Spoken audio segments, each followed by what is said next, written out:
నమస్తే, welcome to face to face. ఇవాళ face to ఫేస్లో పాల్గొనడానికి మనతో పాటు ఉన్నారు యువజన కాంగ్రెస్ రాష్ట్ర అధ్యక్షుడు వంశీచంద్ర రెడ్డి గారు.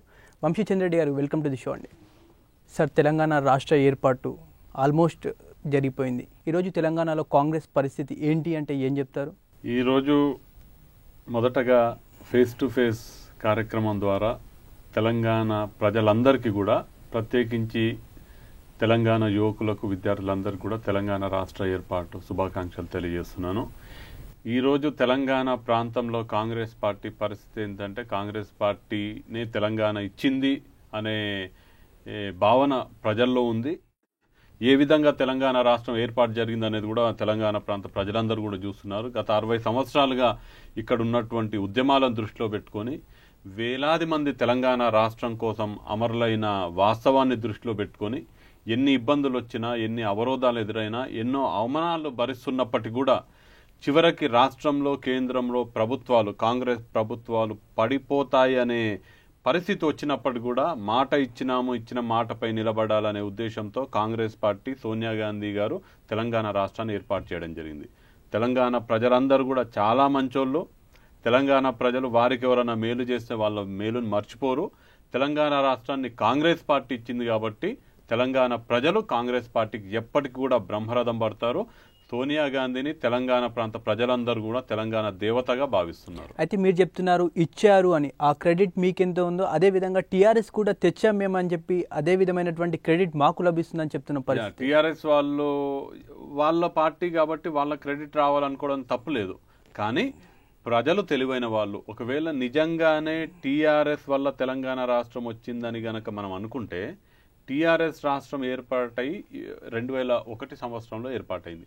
అనేక సందర్భాల్లో టీఆర్ఎస్ నాయకులు కె చంద్రశేఖరరావు గారు కూడా మొదటగా కరీంనగర్ లోక్సభ స్థానానికి రాజీనామా చేసి నన్ను గెలిపించండి, గెలిపించిన నెక్స్ట్ డేనే నేను తెలంగాణ రాష్ట్రం తీసుకొస్తా అన్నాడు. దాని తర్వాత మళ్ళీ ఎమ్మెల్యేలతో రాజీనామా చేయించి మమ్మల్ని గెలిపించండి, మేము తెలంగాణ తెస్తామన్నారు. మళ్ళీ తర్వాత మళ్ళీ కేసీఆర్ గారు రెండోసారి మళ్ళీ కరీంనగర్ నుంచి మళ్ళీ రాజీనామా చేసి మళ్ళీ ఇప్పుడు నన్ను గెలిపించండి, నేను తెలంగాణ తెస్తా అన్నారు. మళ్ళీ ఎమ్మెల్యేలు రాజీనామా చేసినారు. ఎన్నో పండుగ, దసరాకు వస్తుంది తెలంగాణ అన్నారు, సంక్రాంతికి వస్తుంది తెలంగాణ అన్నారు. ఎన్నోసార్లు మాట చెప్పినారు, మాట తప్పినారు. కానీ ఈరోజు సోనియా గాంధీ గారు కాంగ్రెస్ పార్టీ మాత్రమే తెలంగాణ రాష్ట్రాన్ని ఇచ్చింది. కాంగ్రెస్ పార్టీ కనుక లేకపోతే తెలంగాణ రాష్ట్రం వచ్చేది కాదు. ప్రజలు తెలివైన వాళ్ళు, ప్రజలకు తెలుసు. అండ్ కాంగ్రెస్ పార్టీ తెలంగాణ రాష్ట్రం ఇవ్వడానికి అనేక త్యాగాలను కూడా చేసింది. సీమాంధ్ర ప్రాంతంలో ఈరోజు కాంగ్రెస్ పార్టీ చాలా గడ్డు పరిస్థితిలో ఉంది. 25 లోక్సభ స్థానాలని పనంగా పెట్టి ఈరోజు తెలంగాణ రాష్ట్రాన్ని ఇవ్వడం జరిగింది. కాబట్టి ఖచ్చితంగా ప్రజలు కాంగ్రెస్ వెంటనే ఉంటారు. మీరు క్లియర్గా చెప్పండి, ఇవాళ టీఆర్ఎస్తో పొత్తు పెట్టుకొని వెళ్తే ఎన్నికల్లో బాగుండు అనుకుంటున్నారా తెలంగాణ ప్రాంతంలో, లేదంటే ఒంటరిగా వెళ్తే బాగుంటుంది అనుకుంటున్నారా? ఓకే, టీఆర్ఎస్ పార్టీతో పొత్త, విలీనమా అనే విషయానికి వచ్చినప్పుడు, అసలు ఏదైనా ఒక అండర్స్టాండింగ్ ఉంటుందని వచ్చినప్పుడు, గతంలో కె చంద్రశేఖరరావు గారే, టీఆర్ఎస్ పార్టీ అధ్యక్షులే అనేక సందర్భాల్లో తెలంగాణ రాష్ట్రం గనక ఏర్పాటు అవుతే కాంగ్రెస్ పార్టీ తెలంగాణ రాష్ట్రాన్ని ఇస్తే టీఆర్ఎస్ పార్టీని కాంగ్రెస్ పార్టీలో మర్జ్ చేస్తానని చంద్రశేఖరరావు గారు చెప్పడం జరిగింది. అది నిర్ణయించుకునేది కేసీఆర్ గారు, టీఆర్ఎస్ పార్టీ నిర్ణయించుకోవాలి. Ball is in TRS court. ఇక లాభ నష్టాల గురించి ఆలోచన చేస్తే ఏ పార్టీకైనా కానీ ఇంకొక పార్టీ జత కలిస్తే ఆ పార్టీకి లాభం జరుగుద్ది. కాంగ్రెస్ పార్టీకి X party, why party, Z party, ఏదైనా పార్టీ ఒక పార్టీ కలిసినప్పుడు ఖచ్చితంగా లాభం జరుగుద్ది. అదేవిధంగా టీఆర్ఎస్ పార్టీ కనుక కాంగ్రెస్ పార్టీ కలిస్తే ఖచ్చితంగా కాంగ్రెస్ పార్టీకి లాభం జరుగుతుంది. అదేవిధంగా టీఆర్ఎస్ పార్టీకి కూడా లాభం జరుగుతుంది. కానీ కాంగ్రెస్ పార్టీ చాలా సంస్థాగతంగా చాలా బలమైన పార్టీ. ప్రతి గ్రామంలో కాంగ్రెస్ పార్టీ కార్యకర్తలు ఉన్నారు. అది టీఆర్ఎస్ పార్టీకి కూడా చాలా ఉపయోగపడుతుంది. అట్ ది సేమ్ టైం ఒకవేళ మాతో పొత్తు కానీ, విలీనం కానీ, మాతో ఏదైనా ఒక అండర్స్టాండింగ్ కనుక లేకపోతే కూడా ఖచ్చితంగా తెలంగాణ ఇచ్చింది కాంగ్రెస్ పార్టీయే కాబట్టి కాంగ్రెస్ పార్టీకి ఏమాత్రం డోకా ఉండదు. తెలంగాణలో మొట్టమొదటి ప్రభుత్వం కాంగ్రెస్ పార్టీయే ఏర్పాటు చేయబోతుంది. మీ పార్టీకి చెందిన పెద్ద నాయకులు ఒకవైపు టీఆర్ఎస్తో పొత్తు ఆర్ విలీనంకు ఆహ్వానిస్తూనే, మరోవైపు టీఆర్ఎస్కు సంబంధించినటువంటి బహిష్కృత నేతలు కావచ్చు, టీఆర్ఎస్ ఎమ్మెల్యేలను కావచ్చు మీ పార్టీలో చేర్చుకున్న పరిస్థితి. అంటే ఇది నోటితో పిలిచి నొసలితో వెక్కిరించడం కాదంటారా?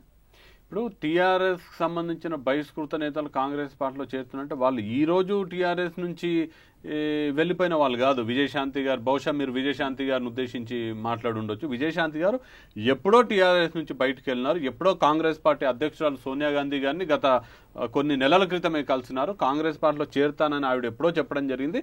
లాంఛనంగా మొన్న తెలంగాణ రాష్ట్ర ఏర్పాటు అయిపోయింది కాబట్టి లాంఛనంగా చేరడం జరిగింది, అంతే తప్ప ఇప్పటికిప్పుడు తీసుకున్నటువంటి నిర్ణయం కాదది. కానీ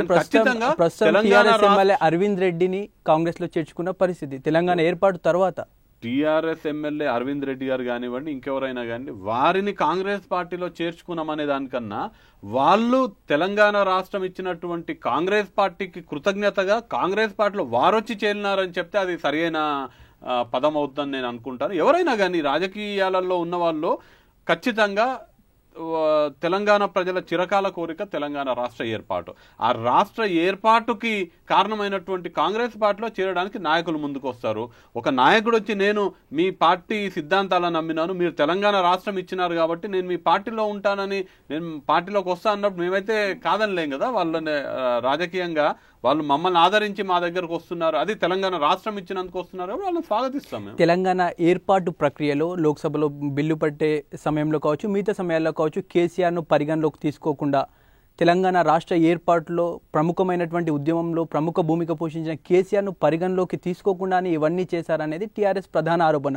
అట్ ద సేమ్ టైం అదేవిధంగా ఏదైతే తెలంగాణ తెచ్చింది మేమే, ఇచ్చిన ఘనత ఎవరిదైనా కావచ్చు, గతంలో బ్రిటిష్ వారు కూడా స్వతంత్రాన్ని ఇచ్చారు, అంత మాత్రాన వారిని కీర్తించలేం కదా అనేది టీఆర్ఎస్ నాయకులు బహిరంగంగా చెప్తున్న మాట. ఇప్పుడు బ్రిటిష్ వారిది ఇది అసలు సంబంధం లేని కోరిలేషన్, అది దానికి దీనికి అసలు సంబంధమే లేదు. తెలంగాణ రాష్ట్రం వచ్చిందంటే సరే టీఆర్ఎస్ పాత్ర లేదని నేను అనను, టీఆర్ఎస్ కీలక పాత్ర పోషించింది.